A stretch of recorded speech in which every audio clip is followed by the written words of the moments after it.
ઠાકર મેરામણ આહિર અમુક વિડીયા જોઈ તો ઘોર ભગવાનનું અપમાન કરે, રામનું, કૃષ્ણનું, દેવી દેવતાનું ઘોર અપમાન કરે. ભાઈ તમે ગમે એ ધર્મમાં જાઓ, એનાથી અમારે કોઈ લેના દેના નથી, અમારે એનાથી કોઈ મતલબ નથી. પણ તમે એમ કહો કે રામ નહોતા, કૃષ્ણ નહોતા, ઓલું નહોતું, ન્યા અમને વાંધો પડે. તમે જાહેરમાં બોલો, શબ્દ લેવડાવો ગમે એને, તો તમે એમ કહો કે આ વસ્તુ નહોતી, આ વસ્તુ નહોતી, ત્યાં અમને વાંધો પડે. તમે ગમે ધર્મમાં જાઓ, અમને કોઈ નથી લેના દેના નથી.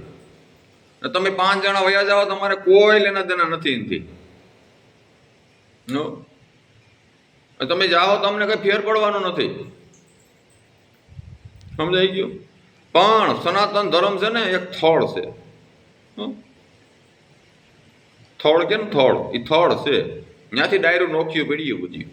પણ તમે જીવણું જાવું એમનું જવાય, કોઈ ના નથી.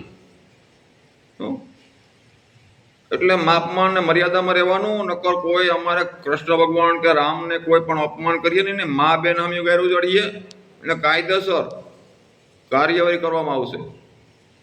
ને હું તો કહું છું કે આવું રામનું, કૃષ્ણનું ને આપણું જે દેવી દેવતાનું અપમાન કરતો હોય ટાંગા જ ભાંગી નખાય. પહેલા શરૂઆત તો મારે જ કરવી પડશે, બરોબર? હું તમને કહેતો આવું દરેક વિડીયામાં કે આને ટાંગા ભાંગી નખાય ને આને એક સાકુડી રખાય, જીબડી કાપી નખાય. આવા દેવી દેવતાનું કે રામનું કે ભગવાન કૃષ્ણનું અપમાન કરે ને એની જીબડી કાપી નખાય, બરોબર? એટલે પહેલા શરૂઆત મારે કરવી પડશે, પછી બધાને ખબર પડશે કે વસ્તુ કરાય. કોઈ ફેર ન પડે, 4-6 મહિના રહીને નીકળી જવાના તો પાછા જામીન ઉપર, એટલે કોઈ ફેર નહીં પડે એનાથી. પણ આવા ટાંગા જીબડી કાપી જ લેવાય. ટાંગા ભાંગ્યો આજો થઈ જાય, જીબડી કાપ્યો ને એટલે બોલતો બંધ થઈ જાય. એટલે આવું કૃષ્ણ ભગવાનનું, રામનું, દેવી દેવતાનું દરેકનું અપમાન કરતા આવે. યાર હિન્દુ ધર્મ છોડતા હો તો હિન્દુ ધર્મનું તમે આધાર કાર્ડ ક્યાં રાખવો? ત્યાં તો હિન્દુ ધર્મ લખાવો, હિન્દુ છો એમ લખાવો. ત્યાં હવે ફેરવી નાખજો. રેવો હિન્દુ, અપમાન પાછું દેવી દેવતાનું હિન્દુનું કરવાનું, આ ન્યાય ક્યાંનો? એટલે મર્યાદામાં રહેવાનું. દેવી દેવતાનું કે રામનું, કૃષ્ણનું અપમાન થાય તો મેરામણ આહિર તમારે બેન સુધી પૂકી જાય, ધ્યાન રાખજો, બરોબર? એમાં સમજી લેવાનું. આ સનાતન ધર્મ તમને શું નડે? સનાતન ધર્મી કોઈ તમારી મા બેનમાં ચડવા આવ્યો તો દેખી ગયા હતા કોઈ કે આ સનાતની ધર્મ છે અને આ મારી મા ઉપર સીડો એટલે વિરોધ કરો છો? એટલે આ લાલ પાણસની પેદાશી આ કહેવાય. અંગ્રેજોની ઓલાદ હતી ને એ આમાં 2-5 રહી ગયા છે, 100% છે, બ્યાણ રહી ગયું એનું. એટલે માપમાં મર્યાદામાં રહેવાનું. હું આજે રામનું, ભગવાનનું અપમાન કરીને તો મોરથી જ કહું છું, એને ઓઢી જ લેવાનું માથે.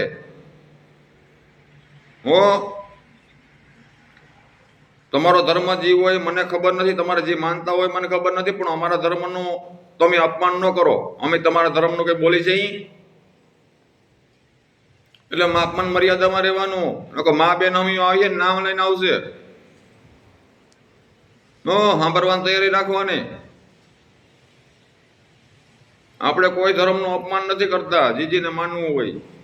પણ રામનું, કૃષ્ણનું, દેવી દેવતાનું અપમાન કરી નહીં તો માં ઠોકવાની બાકી જ છે, એ ઠોકી નાખવાના છે. હું કહેતો આવું આવાને તો હાથ પગ ભાંગી નાખાય, જીબડો કાપી લેવાય.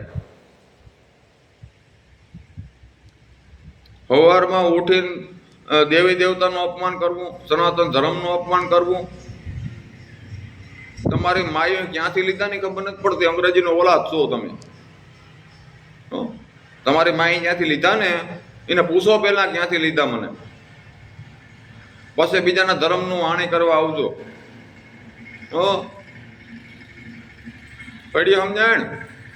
મારે નામ લઈને ના કે હું પડે એમાં સમજી જાજો. હું સારું કરતો ને તો તમારી માન, તમારી બેન બધું એક જ નાખી. એમાં સમજી લેવાનું. દેવી દેવતાનું, સનાતન ધર્મનું અપમાન નહીં કરવાનું. એટલે મર્યાદામાં રહેવાનું, માપમાં રહેવાનું, મોભામાં રહેવાનું. તો વધુ વિડીયો શેર કરો એટલે લુખા સુધી પહોંચી જાય. તો જય મુરલીધર, જય ઠાકોર.